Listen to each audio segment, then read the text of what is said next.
I'm standing here in Evanston at St. Nicholas Church with author Mimi Peterson, who just wrote a book called Evanston. So Mimi, could you please give us a little bit of information about the book that you wrote? Well, I have a vintage postcard collection, and I put together a compilation of a sampling of the postcards that I have in my collection. The book is called Evanston, and it basically is a postcard essay of buildings in Evanston from around the time of 1880 through and around 1940, focused on churches, hotels, older buildings, the theaters, buildings in downtown. So there's a lot of history to be shared and told. Well, in the book, I had to work with the cards that I had.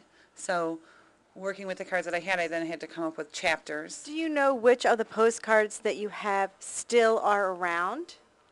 The postcards themselves or the buildings? The building. St. Nicholas Church is still here, as well as the Methodist Church on Hinman and Church Street is also there. I mean, there are a number, it's a mix. The post office postcards that are in the book from the old post office, which is today where the current Barnes & Nobles is located, obviously is not there. The post office that we have in Evanston today was built in the 1930s.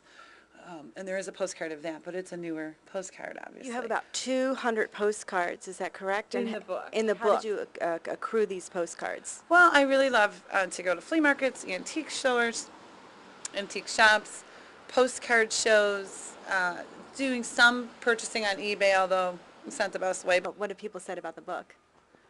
Well, so far it's been very well received. It's been flying off the store shelves at Barnes & Nobles and Borders, even at Bookman's Alley. It's been a really fun project. I had a really good time doing it. It was challenging at times because I had to have some books, or rather some cards, that I was not able to use due to lack of context for the chapters that I'd created. There was a lot of editing involved. And I wasn't able to include all of the cards that I have, but I really enjoyed it. And I think what's fun is that I get to share my postcard collection with everybody in Evanston. People are very nostalgic. People love to reminisce about old places and old buildings and old things. Well, thank you very much, Mimi. That was very interesting about the postcards, about your book called Evanston, and go to your local bookstore to get it now.